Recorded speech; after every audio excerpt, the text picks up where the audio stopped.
technology companies, providing more than $350 million in venture debt financing. He joined EastWest Bank in 2006. Thank you. Thank you. And next, Jay Yong, the co-founder and managing director of TransLink Capital. Jay, why don't you come up? He's responsible for TransLink's investments, several, including you heard tonight from Peel and Tango. Previously, he was the head of Samsung Ventures America. Next is David Lam, managing director at WestSummit Capital, a growth stage private equity firm here in Silicon Valley, Beijing, and Hong Kong, focused on U.S.-China cross-border investment opportunities. Next, where's Hans? Hans Tung. Okay. Yong Liu, managing partner of SVTech, an open innovation network and affiliated venture funds jointly backed by Chinese tech companies, including Lenovo, Xiaomi, and Legend Holdings. Previously, he led strategic investments and partnerships in the U.S. for Baidu, and he was director of Lenovo's seed fund as well. And finally, let's welcome Tim Draper to the stage, and he needs no introduction, as I'm sure you know.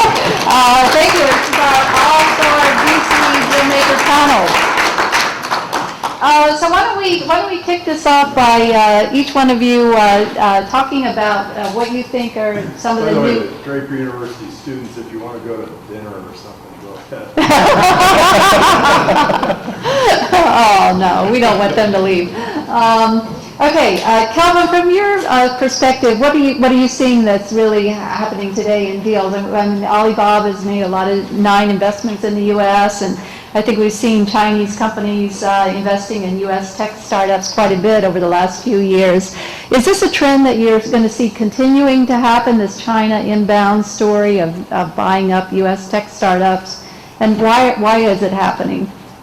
Yeah, I believe so, because actually I go to China once a quarter. Our bank actually has a banking license in China. We can lend in renminbi and also US dollar.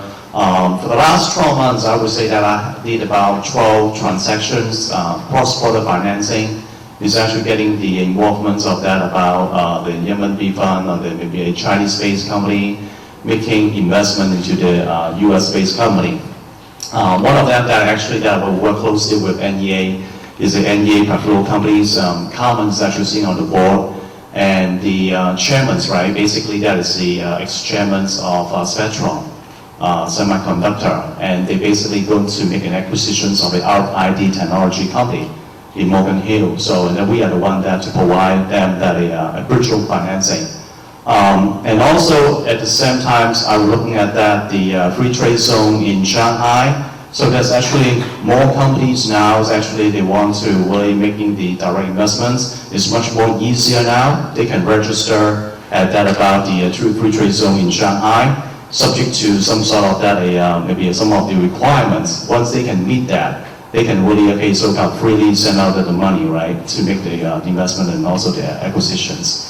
And I believe that when they make those types of investments or acquisitions, mostly they want to really get that about the market access into the US, or maybe they want to make some sort of a strategic acquisitions to buy that the assets in the US. For example, that one of my clients, right, they make a direct investment into social finance, and the majority of the investments made decision when I talked to Joe Chan, he can look at that. Then he has all the members are actually students in the graduate college. So when they're looking at that, the social finance business model, right, it makes perfect sense because they actually lend money and they actually finance the student loans, right, for all those MBA graduate students for the top tier school in the United States. So I will see that about there's going to be more and more investment made into the United States. Okay. Hans, do you want to come up here and join us now? You have to bring your own chair, though. Yeah. It's a sacrifice, you know, for the latecomer has to bring his own chair. But I think he's up for the task. Hans Tung from GGB Capital is joining our all-star panel. Oh, wow. Perfect. Okay, excellent. Thank you. Jay, your companies we just heard from. What else is going on with some of the investments that you're doing, and what do you see as some of the big trends coming up? So Rebecca, thank you for, I'm sorry, I need to learn how to use these devices. Rebecca, first of all, thank you for inviting me. I feel a little bit out of place, although Tim is here, so I feel better, that I'm actually not Chinese. But I'm from TransLink Capital. We have a Chinese partner who's actually in China this week and next. And we also cover other areas in Asia, including Japan and Korea. And so I'm actually the Korean partner on the TransLink team. I've had the good fortune to invest in some interesting companies, especially in the mobile space, that Alibaba has taken an interest. So including the guys that were here earlier at Peel and Tango. What I'm actually spending more time though recently is actually in hardware. So it's actually been probably the most fun I've had in the 15 years I've been doing this, because consumer devices and gadgets are back, and I'm a big fan of that, as Hans knows well.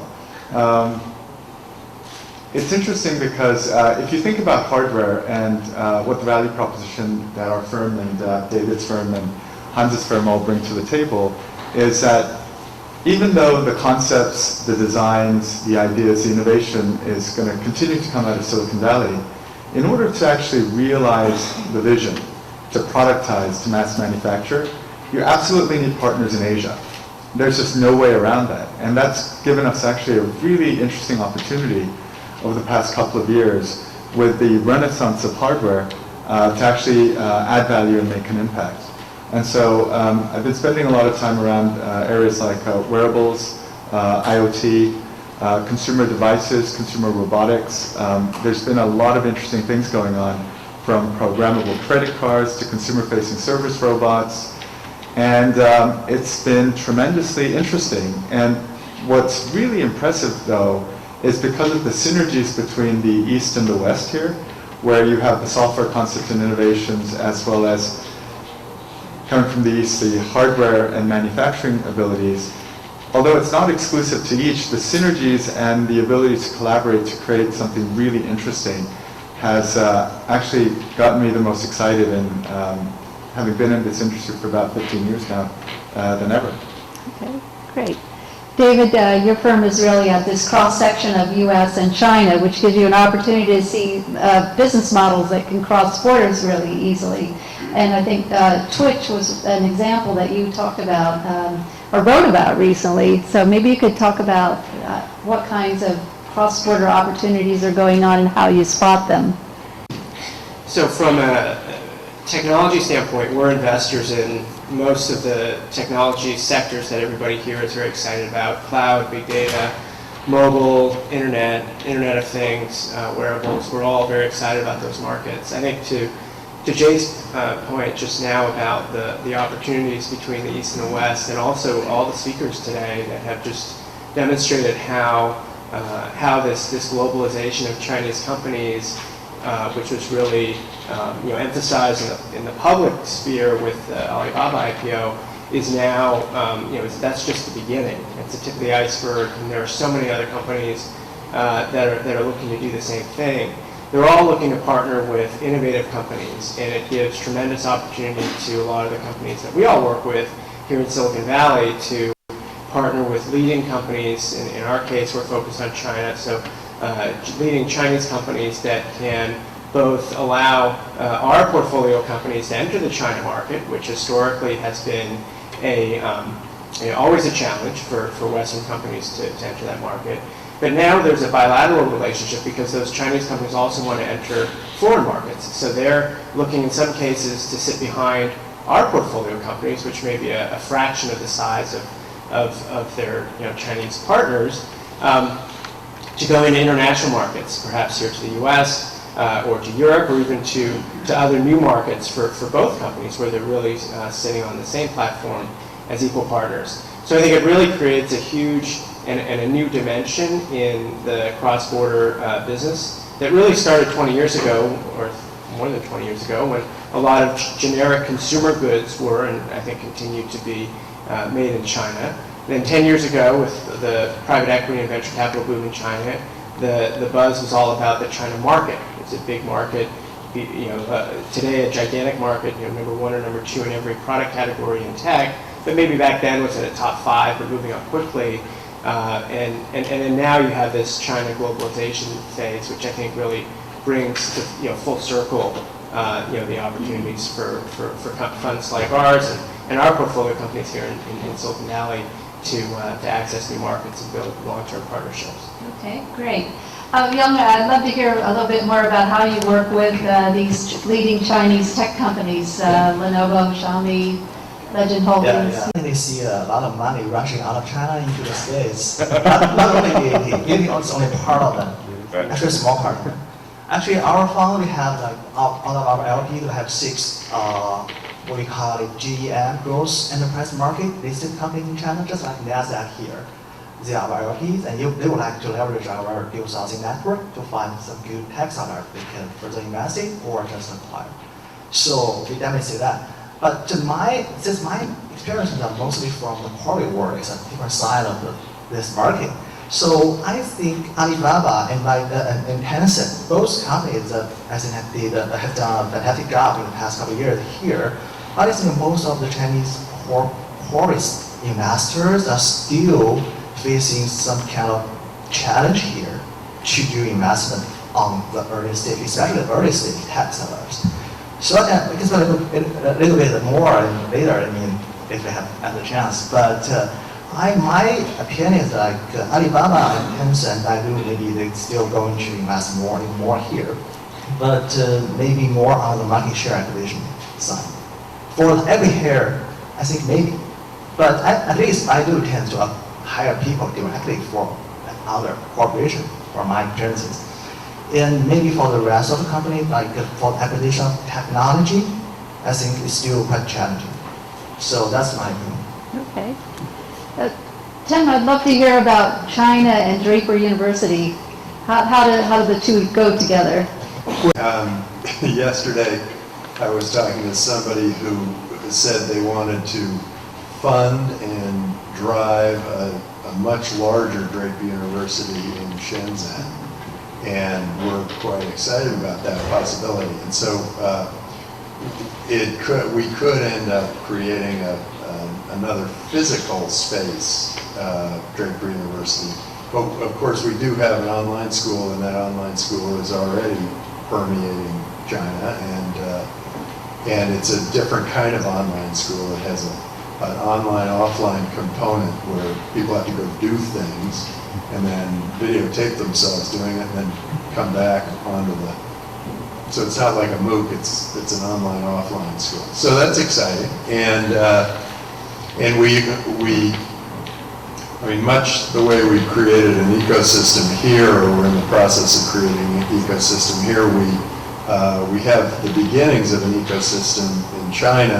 We have Draper Dragon that's sort of rebuilding. We've actually set up something like 7 different Draper funds in China that have funded something like 100 different companies. Wow. We're regrouping and kind of focusing all of that effort on one Draper Dragon team, and Okay. we're quite excited about what that group could potentially do long term. And I set up our original funds pretty much in Shanghai and Beijing, but then we ended up with offices all around them. I am so sorry I didn't set something up in Shenzhen, because Tencent is there and we could have funded that. I actually had a chance to fund Alibaba. I don't know whether he would have made me a fortune or sued me out of existence the way he did with Yahoo, but I did have a chance. I didn't have a chance on Tencent, but if we had had an office there, we would have been much happier. So you turned down Alibaba? Well, we didn't. I met him. We had a good conversation. It never got there. Okay. And And you mentioned something about how the innovation's happening here, it's moving to China. I actually see it coming the other way too. I see a lot of that, I remember when in England, I don't remember, I wasn't alive, but England used to say about America that, oh, well, they're fine, they're good in manufacturing. And that was when America was starting to break away from England and build their own manufacturing base. Well, once you're good at manufacturing, then you can innovate from there and you can start building a great base of new, innovative product. And that's what's happening. Yeah. And that is so exciting to see. And it's true, the valuations have gone up quite a bit there in China. And so we're stepping carefully there because the opportunities may be here for a while. But long term, we now have 2 major centers of innovation in the world, and there will probably be others, but I mean, we know that China, at least 3 cities in China, are as big an innovation center as the Silicon Valley is today. Very interesting. What city in Shenzhen? Oh, we're in the discussion phase. It could be a while. Okay. Yeah, I mean, if you have children that are in the 10 to 15-year-old range, they'll have a good shot at being part of Draper University, or they can do it today online, or they can come here. Okay. What's the percentage of Chinese students among those overall? Actually, it's fairly low relative to the percent of Chinese students in the world.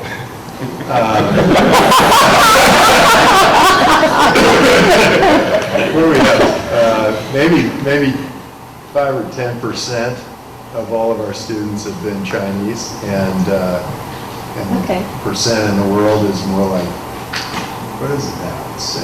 1.4 out of. Certainly Berkeley and Stanford. Well, no, I mean, the population of the world is probably 20%. Yeah. Constantly 20%, yeah. Sure. So I think you brought up a theme that's near and dear to Hans' heart about the China inflow, the innovation moving from China to the U.S. And Hans, could you talk about some examples where you're seeing innovation moving this way? Sure.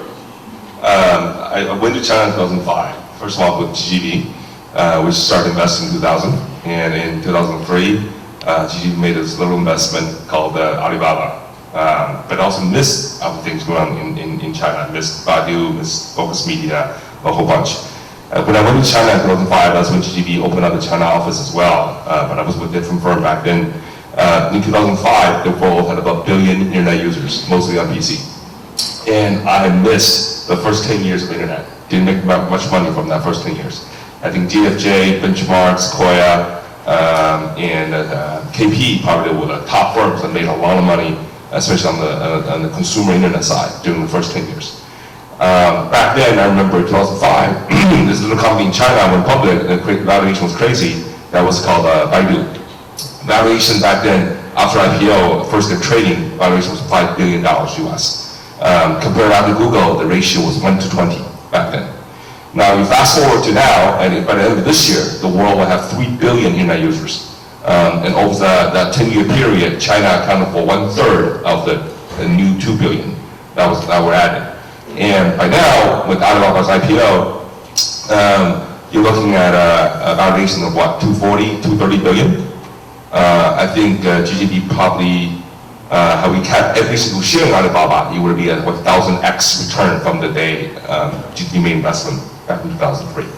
And the valuation difference between Alibaba and Google, less than 1 to 2 now.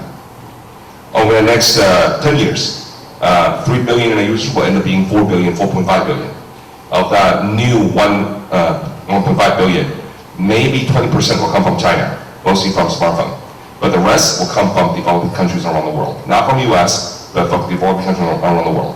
So I agree with our panelists that I think by now, the only 2 markets in the world that have a complete internet ecosystem that can also exportable are China and US. I think Korea and Japan have that capability too. It depends on how many teams are willing to go abroad, beyond Japan, beyond Korea.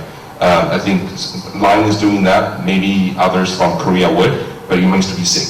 But I know actively, a lot of Chinese internet companies want to do that. I was a Series A, B, C investor in Xiaomi Mobile. And when Xiaomi first got started in 2010, Beijing only called 2TC. I was lucky it was one of the two he called. And to be able to bet on that company and see an emerging become an ecosystem, not just a phone company, has been really interesting. And there are a lot of companies that Beijing invested that GTB also participated, whereas YY, UCWeb, and Kingsoft are becoming mini ecosystem of their own right. And all these companies are expanding beyond China. Qihoo and Cheetah Mobile are two of the easy examples that are using tools, something as simple as Clean Master from Cheetah Mobile, to have a top 10 ranking worldwide on Android among all apps worldwide.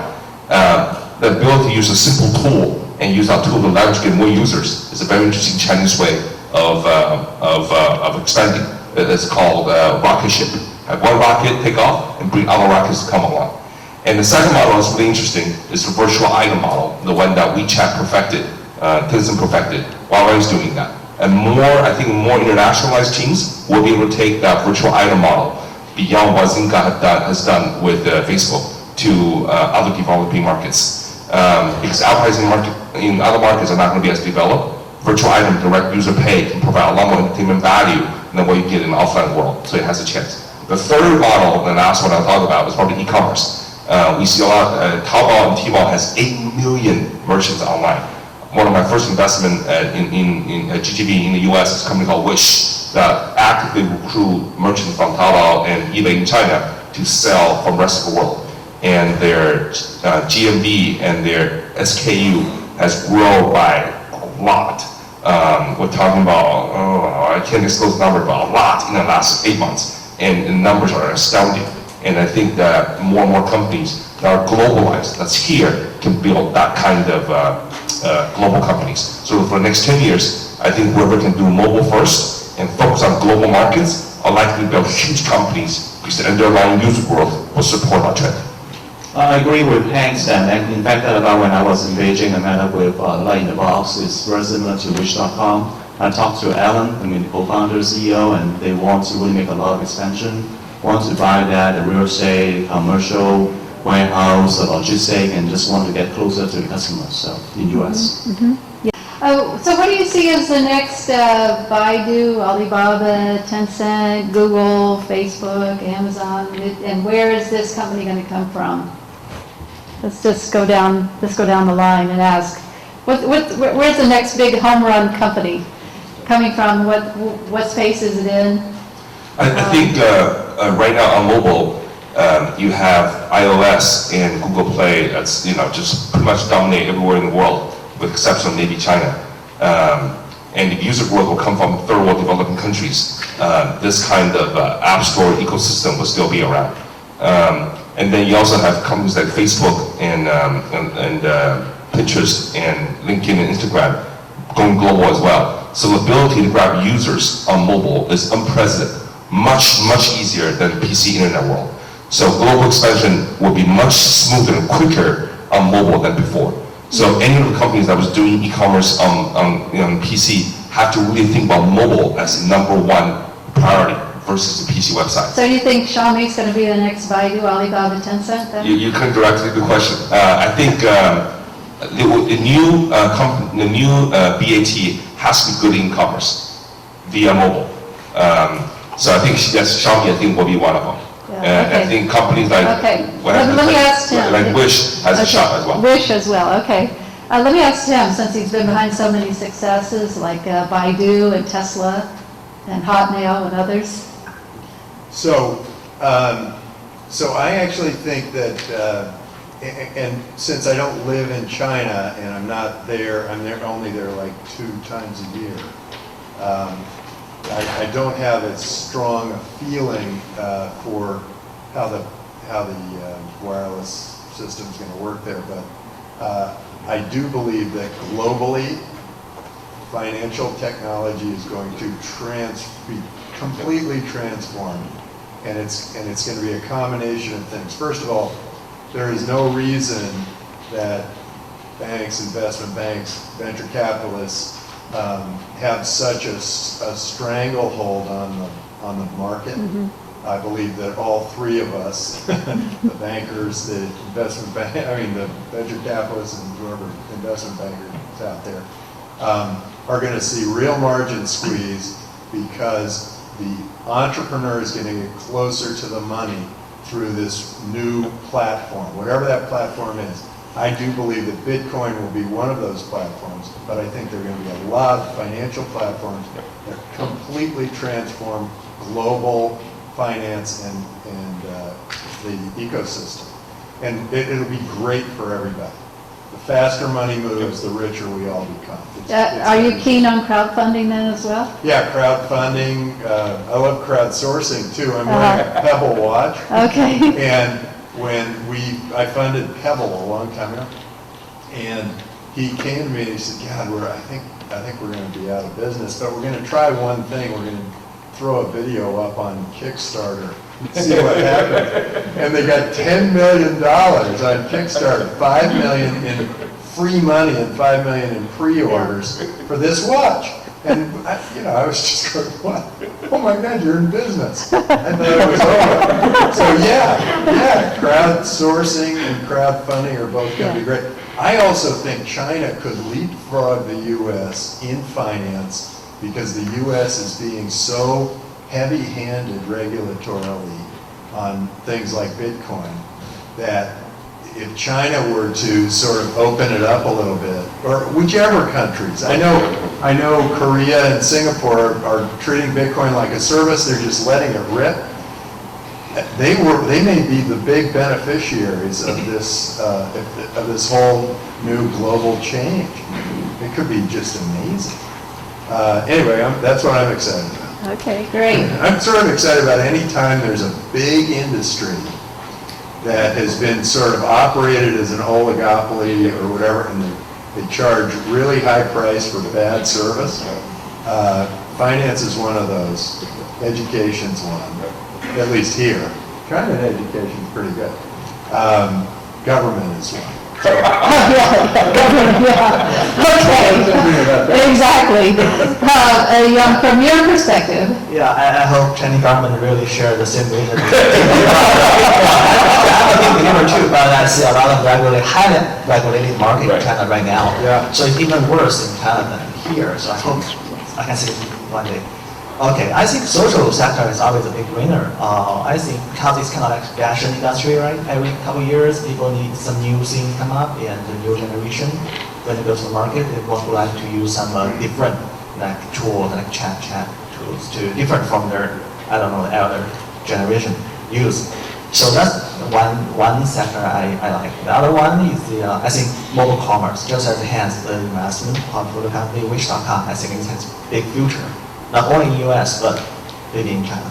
Maybe Alibaba should acquire, I think, Wish.com. I don't know. That's my big guess. One guess. Okay. I think they're kind of close anyhow, right? Yeah. Wish and Alibaba are kind of like cousins in a way. So the third one, I think, I don't know, maybe the wearable devices, wearable sector, the infrastructure for this sector. Just like Baidu is doing, like it's called Baidu Healthcare Cloud something. Baidu Cloud for Healthcare. So that's a big thing happening in China right now. It connected all the OEMs, devices into Baidu's cloud and can hook them up to the offline, like hospital, like healthcare services. That service will share all the information collected by all different devices. So that's a huge impact to the market in the future, I think. So that's my guess. Okay. So we've talked a lot about the internet today, and I think certainly there, China and the US are dominant innovators. I think one area, actually the largest area that we invest in from a sector standpoint is in cloud and big data. And there I see a different dynamic that's equally exciting. We talked about leapfrogging technologies in the financial space, and I think that there's a huge opportunity really for China to leapfrog the rest of the world in using open source technologies to really bring in the enterprise and in cloud, because a lot of the Chinese cloud providers are just getting started relative to the US. You don't have an Amazon, Google, and Microsoft, right, all being very, very successful in the space. You have one or two groups that are really getting started. And they have an opportunity, in part because there's an aversion to using and getting locked in by a lot of the large vendors that in the enterprise space that we all know that aren't too far away from this university here, that have created really an opportunity for open source platforms to partner with Chinese local hardware manufacturers to bring technologies to market that are lower cost and in many ways higher performance than incumbent solutions from the likes of Oracle or EMC or IBM or the others. Not to say that those companies aren't going to have great success in China themselves, and have, but that there is now a very, very active movement to look at new technologies, and the cloud and open source are really coming together in China. So we've got investments all across in next generation database that's open source based, server virtualization open source based, and storage, actually an investment with Jake's firm, because we really see that massive change. And all three of those companies have very active presence in China right now and see that as a huge market. So I think that's a really exciting market. To Young's point about hardware and Jay's as well, at the end of the day, if you have a connected device, it's got a piece of silicon in it. And all of us here in Silicon Valley, especially on the investing side, we tend to be averse to investing in semiconductor companies. That's sort of something that happened back in the 1950s and 60s here, it seems, and maybe the 70s and 80s, but it really has dried up. In China, in the last 10 years, semiconductors as an industry has grown at over 20% compounded annual growth every single year. It is a growth industry there. Wow. And just last year, over 55% of every semiconductor manufactured on Earth went through China. So obviously, to come back on Tim's wrist and to all of our homes, but China is absolutely at the center of that ecosystem. So we also see tremendous opportunities all the way upstream. We made an investment earlier this year in a company that makes chemical slurry for wafer fabrication. That's as far upstream as you can get, practically. And we've looked, obviously, we were very excited about the end products. But at the end of the day, this product needs to be made somewhere. It's probably going to be made in China, and there's tremendous opportunity to disrupt that ecosystem as well. Okay. Jay? Maybe I can come back to the original question you asked. I don't know where we kind of got off topic, but you asked about perhaps the next big IPO coming out of Asia. And I think the chances are that's going to be out of a company that was originally started in Korea, that is, I think at this point, probably the most dominant cross-border messaging platform out there. This is Line Corporation. So even though the parent company was started in Korea, and Line, for those who do not know, was started by NHN Corporation, which is the largest internet company in Korea, the dominant portal there locally. Interestingly enough, in their own domestic market, a competitor, which was started by one of the co-founders of NHN, had huge success and dominated the Korean domestic market in less than a year, and that was Kakao.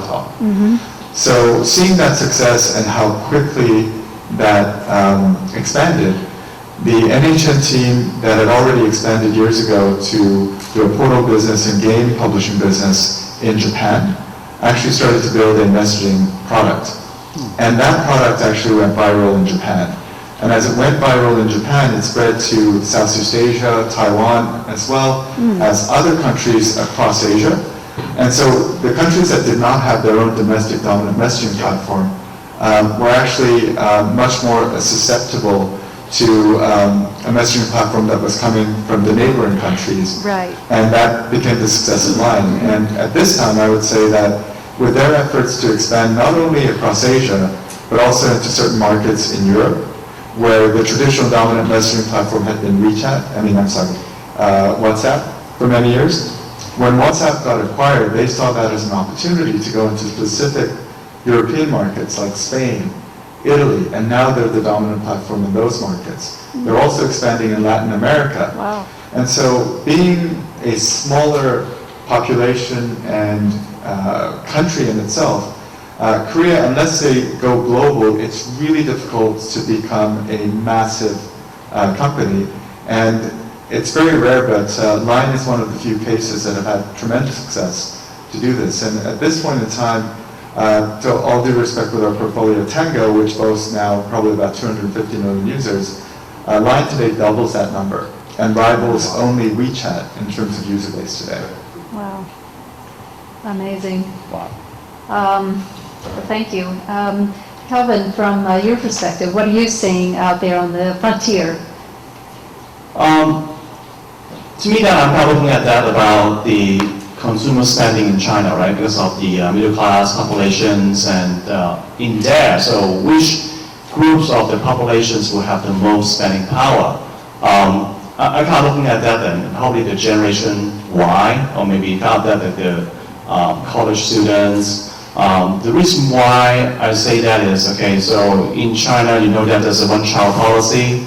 So besides that, the parents, they actually get a lot of support from the grandparents, from the mom and also from the dad sides. So each child, when they go to that about the college, then they basically have 6 people supporting them. They can really spend a lot of money. They're willing to adapt that about on the new style, the trend, and also at the same time suited that then, right? They're willing to spend money. So when you look at that then, right? So what kind of industry is actually kind of for them to actually can sell into those segments of the population? It could be entertainment, right? The Hollywood. You look at that about the Transformer 4. They actually have a much better data about the box office in China. Actually, they're going to make a lot of money from that, the Hollywood. And that's why they actually pick more Chinese actor into that movie. And they also took the scenes in Hong Kong and also China. That's basically that about the favors of the Chinese, right? So they can really have that sense of belongings and they go to the theaters, right, to see it. The other wing is actually, I think, probably like the Xiaomi. Hank's invested in there, Morningside invested in there. I talked to Richard, he kind of mentioning about that. Okay, so it is going to be a big event and going to be a big, huge IPO. As of now, it's about 10 billion in valuation. Is that right, Hanks? The market is higher now. Higher now, right? So then, I mean, it's those kind of, company that, right, is selling to those Generation Y. The M4 is coming out, and also that 4G is actually getting much popular now. They have that in the 4G network in China now. So in terms of that about the broadband, in terms of the e-commerce, the mobile, right, it's going to be much faster. And more people is actually going to be using that about the Xiaomi, right, basically to they call that about the Apple of China, right? So in a way about that, so a lot of those guys e-commerce will conduct from there, and that's actually can tie into that about the big data because they can capture all those kind of information. So in summary that, based upon all the panelists talk about that, the e-commerce, the hardware, the network, the storage, I bet for Xiaomi. Okay, let me ask my last question of the evening before I open it up to 1 or 2 questions from the audience real quickly. Just to get all your perspectives on the bot, Baidu, Alibaba, Tencent, and Foshan, and other Chinese conglomerates are coming in and snapping up some or investing in U.S. tech startups, and then we've got angel financing and crowd financing going on. And I'm just wondering what is happening now to the traditional venture capital model as a result of that. Is the venture capitalist, the Sandhill Road player, going to be left kind of in the dust? I seriously doubt that. So, so I've spent 2/3 of my venture capital career, over 10 years, on the corporate side. And even though at TransLink, we're an institutional firm, we work very closely with mostly strategics. And the reality is, again, there's natural collaboration and symbiosis between what I would consider strategic investors and traditional institutional investors. In order for a strategic to get excited about any company, that company actually has to get somewhere. Meaning it actually has to get started, the product, the service has to be launched, they need to get traction. Where are they going to get the capital to get to that point? Okay, so It's from traditional investors, Okay. because strategic investors will not be able to evaluate properly what the synergies to their business are, especially if it's at a conceptual stage where two guys in a garage are going to come up with a business plan. So those are the areas that guys like Tim, that has been doing it for decades of generations, are going to find those companies, those entrepreneurs, and back them to get to a point where it becomes fundable and interesting for strategic investors. Okay. So that's not going to change anytime soon. Okay, good. Yang, what do you Yeah. think? As in corporate VC, the strategic investor has great limitation compared to like VC firms, because like back in Lenovo, we spend like 70-80% of our time for the communication, internal communication. Actually, it's not talking to entrepreneurs outside the corporate world. So sometimes, especially for the early stage tech startups, you have a feeling because you are on site. You have a feeling you feel okay. The team is going to be a top winner success. But it's very hard for you to pass this trust in your feeling back to the top senior executives back in the headquarters in Beijing, maybe Tokyo, whichever city. So it's very hard for you to do so. So why I think why Alibaba and Tencent are quite successful in the past couple of years is because they both have some senior executives sitting here making decisions on site. And we are talking to those guys. I think they got a big chance to get some decent investment. Otherwise, you will spend a lot of time talking to corporate team than waiting for them to communicate. Okay. Kelvin, when does it make sense for a startup to go for venture debt financing versus venture capital? Great questions. So I'm looking at that about is a complement, right, to the equity. So it really depends on the company's needs, the burn rate, and also that about the investor, what's the expectations. Our bank is actually employed a different approach. We work with mostly that is the late stage, expansion stage companies. We are similar to that about the venture capitalists. We actually provide that the smart debt financing money to our clients. For example, about that, right? We actually work very closely with the not only the finance team but also the business team to see that about how they can really so leveraging our connections in China. But again, go back to your question then, right? So it is mostly that about, I would say that, okay, so if they would like to minimize the dilution for the investors and at the same time do that then, right? So if they kind of thinking about it makes sense to have that long-term financial partners can stick with them in the good time and the bad time. So I've actually went through that about maybe 2 or 3 cycles. And I think a lot of the time that things go back to the relationship, and you have that trust with the investor, and also that about the internal credit committee or something. So ultimately, that I'm looking at that is again when the capital structures actually make sense, and they're looking at that okay, so maybe we have that really makes sense. We're looking for that partner between the East and West, right? I mean EastWest Bank. Okay. So yeah. Got it. So it sounds like Sand Hill Road is alive, healthy, well. I'm not positive that, well, there is a time horizon that is out there. First of all, it is true that if you're a venture capitalist today, you are a magnet for entrepreneurs. You get more information, you have better connections, your network's stronger, you can make better connections with other companies, you can do you have usually more money to put to work than any individual would. But there's sort of the beginning of this long tail, and AngelList hasn't quite figured it out, Funders Club hasn't quite figured it out, and I know there's some Chinese groups that are doing the same kind of thing. I don't think they've quite figured it out, but there is this sort of long tail of money and this long tail of entrepreneurs, and there are going to be, and most of our big wins were kind of this, it wasn't the one we all thought was going to be a big success, it was like this odd one from the side that became this big winner.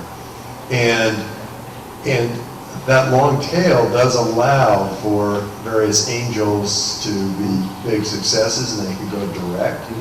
And it also allows that sort of way out there entrepreneur to in some way get funded where the groupthink of Sand Hill Road may have missed it. So I don't Yeah, I think like it's that. going away tomorrow. It's not, and I don't think it's going to happen the way like the music industry took its dive.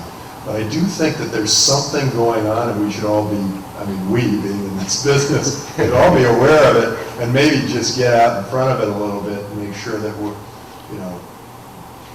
Now, regulators are actually keeping us in business and making it harder for AngelList to succeed, I think, because they can, you know, they can't just take money from any individual and put it into any company. Somehow we're protecting ourselves from investing in startups. Interesting. I don't quite know why it was all set up that way, but they always talk about, well, we're protecting the widows and orphans. The way I look at it is you're keeping widows and orphans from getting rich.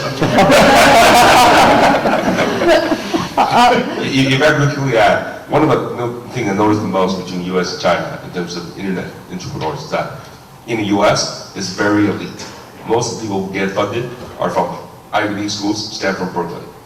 In China, it's not the case, as you know, and some of the panelists as well. Most of the new entrepreneurs in this space in China are coming from no-name school. A lot of them are 屌丝 users themselves. But they really understand how the value customers, the 屌丝 users behave. And they're very 接地气, very low to the ground. And I think for the next 10 years, that kind of model will do much better in developing countries. So in the US, if it ends up being that a lot of people from the state schools start getting funded, building gadgets that are great for valued customers in Louisiana, Texas, Florida, no disrespect to any of those states. If you have a lot of entrepreneurs who come up with ideas that are great for NFL city users to use, I think the US would be very, very, very interesting and would be much better equipped for world domination.